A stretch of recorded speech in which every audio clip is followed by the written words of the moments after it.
Bonjour à tous, aujourd'hui nous allons voir comment détecter des objets en faisant des soustractions.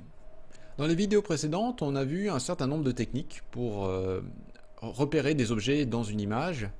Et une des techniques qu'on avait utilisées avec OpenCV, c'était l'utilisation de la fonction InRange. La fonction InRange permet d'extraire les couleurs d'une photo, ce qui fait que si on a un objet qui est d'une même couleur, donc la dernière fois j'avais utilisé mon chargeur qui est quasiment entièrement bleu, en mettant un range de couleurs un tout petit peu large autour de ce bleu, j'ai pu construire un masque, puisque là, cette fonction InRange nous renvoie un masque. J'ai pu construire un masque, et avec d'autres fonctions, Find Contour et Min Enclosing Circle, j'ai pu localiser l'objet dans l'image.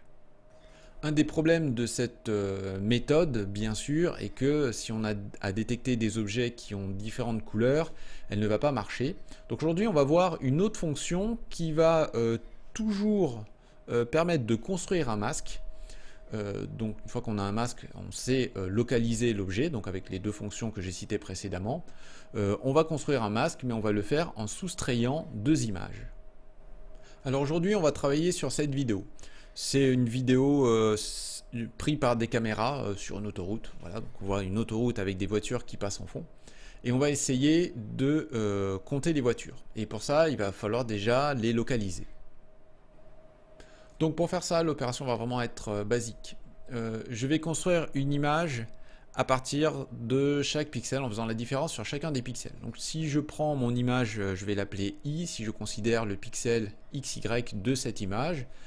Si j'appelle F l'image de fond, donc je vais dire que pour construire mon masque, si le pixel XY de l'image I moins le pixel XY de l'image de fond est, alors je ne vais pas dire égal à 0 parce que comme on est sur une vidéo, chaque pixel bouge très légèrement, il y a des petites variations de luminosité. Donc je ne vais pas dire si cette différence est égale à 0, je vais dire si cette différence est égale à un certain seuil qui va être relativement bas. Si on est inférieur à ce seuil, alors c'est qu'il ne se passe rien sur ce pixel, il n'y a aucun objet qui est arrivé, donc je vais mettre le masque à 0, sinon je vais mettre le masque à 255, enfin le pixel à 255. Donc on va déjà commencer par tester cette méthode. J'ai récupéré une image dans la vidéo qui n'est pas tout à fait propre, il n'y a pas d'image qui n'est aucune voiture. Mais on va régler le problème tout à l'heure, on va voir comment. Je vais déjà juste tester la méthode où je fais justement cette soustraction. Donc voilà ma fonction, elle est relativement simple, donc ça s'appelle calcul masque. Je lui donne l'image, donc ça va être les images que je vais récupérer de ma vidéo. Ça c'est l'image de fond que je souhaite retrancher à cette image. Et ça, c'est le seuil dont j'ai parlé tout à l'heure. Donc quand on sera au-dessus du seuil, on considérera que quelque chose se passe, sinon on le mettra à 0. Donc première chose, je passe mon image en noir et blanc. Ici, je récupère la hauteur et la largeur pour créer un masque qui fasse la même taille. Donc ici, je le remplis de 0 par défaut, avec np.0. Et je vais passer sur l'ensemble des pixels. Et ce que je vais faire, donc c'est la petite formule que j'ai donnée tout à l'heure, donc je vais voir si la valeur absolue du pixel du fond moins le pixel de l'image est supérieure ou pas au seuil. Si c'est supérieur, alors le masque sera égal à 255 et je retourne donc mon masque. Donc la fonction est vraiment très simple. Bien, alors je vais la tester dans ce petit programme tout simple.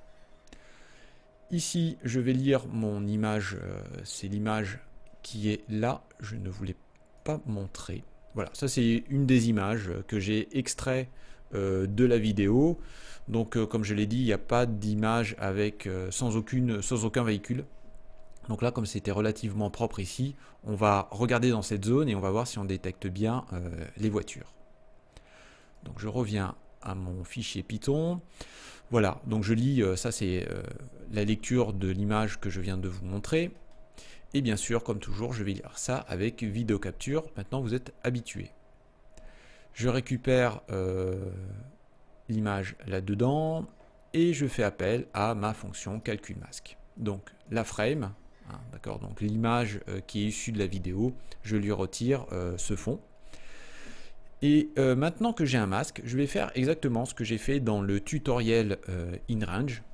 Je vais chercher les objets avec la fonction FineContour et je vais pouvoir les localiser ici avec Min Enclosing Circle. Donc ça c'est exactement ce que j'ai fait la dernière fois et je vais dessiner dessus un gros point avec Circle en fait en mettant un rayon tout petit et un très gros trait. Je vais dessiner un gros point rouge sur les objets. Et le reste, c'est exactement la même chose que la dernière fois. J'affiche le framerate, histoire de voir ce que ça consomme comme énergie sur mon PC. J'affiche la vidéo et je vais afficher le masque et on va voir ce que ça donne.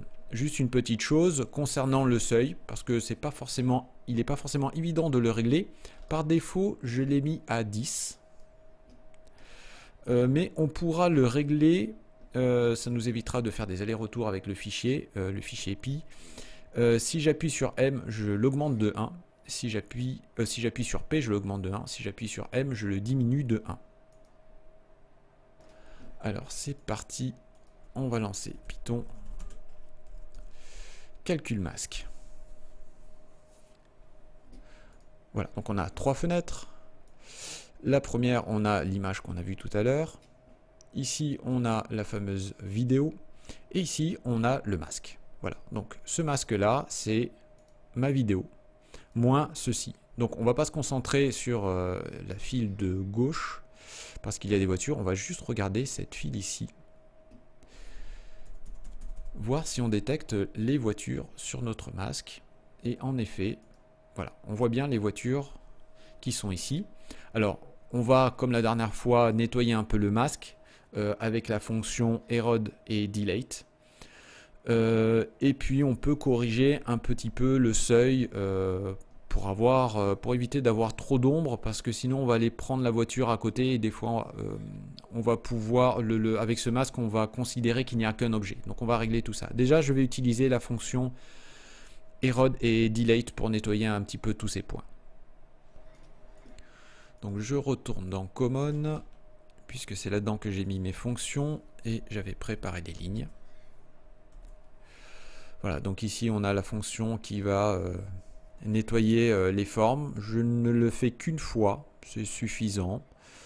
Et ensuite je vais refaire un delete pour essayer de redonner un peu de forme aux voitures, pour leur donner un peu de volume. On va regarder ce que cette modification donne. C'est parti. Voilà, là le masque est déjà beaucoup plus propre. Je vais avancer un peu. Il y a une avance rapide, j'ai mis une avance rapide en appuyant sur la touche A. Voilà, là on est pas mal du tout. Alors je peux régler un peu le seuil ici, donc avec la touche P et M. Je vais peut-être l'augmenter un peu. On va voir ce que ça donne. Je vais le passer à 15. Et à 15, c'est pas mal du tout. Vous voyez qu'on a un point sur les images. Alors, vous voyez, il est légèrement excentré sur la gauche. Pourquoi est-ce qu'il est légèrement décalé? Parce qu'en fait, on a l'ombre. On chope l'ombre ici. Donc on peut réduire ça en augmentant un peu le seuil. Bon, là, c'est une histoire de réglage. Vous pourrez régler ça comme vous voulez. Bien, alors vous voyez, la soustraction de masque marche relativement bien. On a un masque qui est relativement propre, on s'est nettoyé. Par contre, il faut maintenant que l'on génère une image de fond qui soit sans voiture. Alors là, je suis allé récupérer une image, mais bien sûr, on doit toujours être fainéant, pas fainéant dans le sens où on ne fait rien, mais dans le sens où on doit écrire un programme qui fasse les choses à notre place. Là, je pourrais passer du temps à récupérer différentes images et essayer de reconstruire la route vide. Bien sûr, je ne vais pas le faire comme ça. Il y a différentes méthodes et là, on va en voir une. Une des méthodes les plus simples consiste tout simplement à prendre un certain nombre d'images dans la vidéo et à faire une moyenne. Donc moi, en général, je prends une centaine d'images, c'est suffisant. Mais peu importe, on va faire une fonction un peu générique. On va prendre l'ensemble des pixels d'une série d'images et l'image de fond sera une image dont chaque pixel est la moyenne des pixels de toutes les images que l'on a récupérées. Donc on va écrire cette fonction et on va voir ce que ça donne. Bien, me revoilà dans mon fichier common.py. Donc là, j'ai une fonction moyenne image. Je lui donne en paramètre la vidéo à analyser et je vais lui dire combien d'images je veux pour faire ma moyenne. Donc là, je fais un vidéo capture et je vais remplir un tableau tab image. Donc comme d'habitude, hein, je fais un cap.read, je récupère dans frame, je récupère l'image, je la mets en noir et blanc et je l'ajoute à mon tableau. Une fois que j'ai fait ça, j'ai juste à faire à une fonction, j'ai juste à faire appel à une fonction de NumPy qui s'appelle min, donc min pour moyenne, en lui précisant l'axe selon laquelle je fais ma moyenne. Là, l'axe, c'est l'axe des images, donc c'est bien selon cet axe que je veux faire ma moyenne.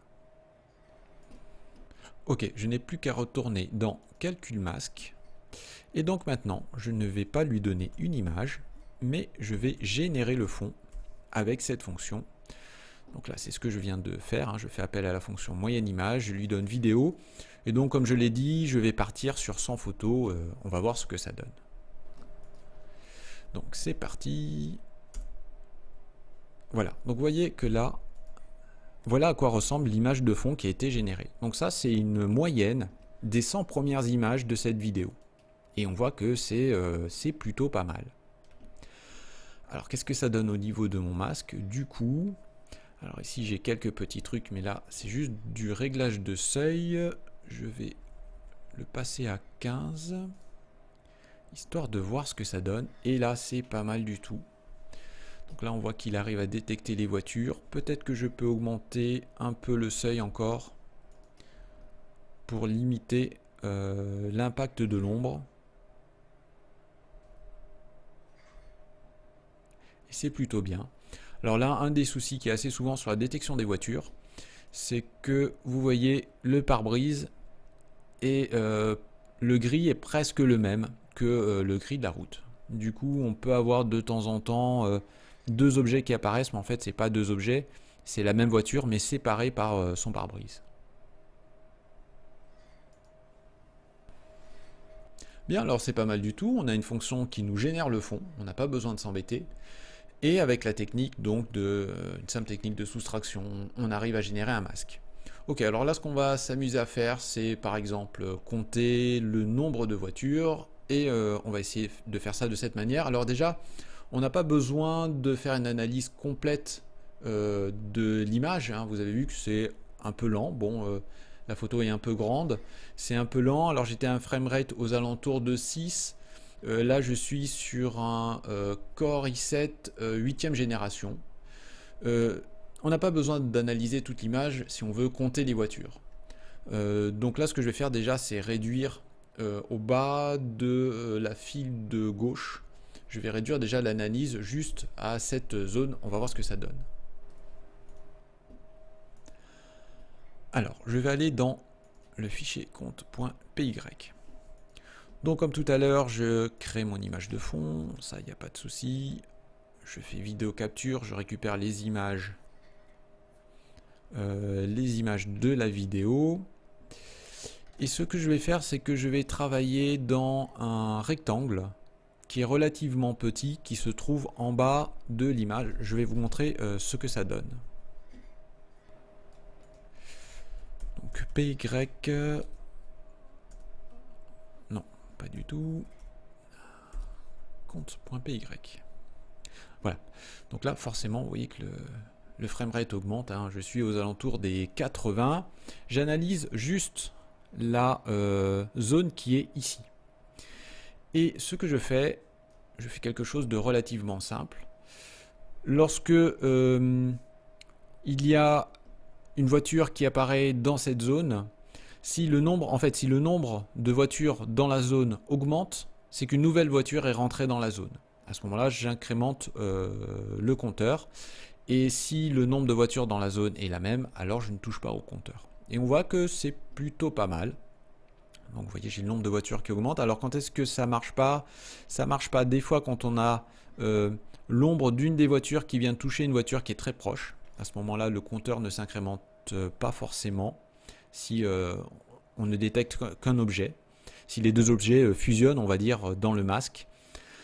Il peut arriver avec cet algo que si une voiture sort au même moment où une voiture entre, alors le compteur ne s'incrémente pas. Bon, mais là on a fait quelque chose sur une zone un petit peu grande. On peut bien sûr encore l'améliorer en faisant par exemple ceci.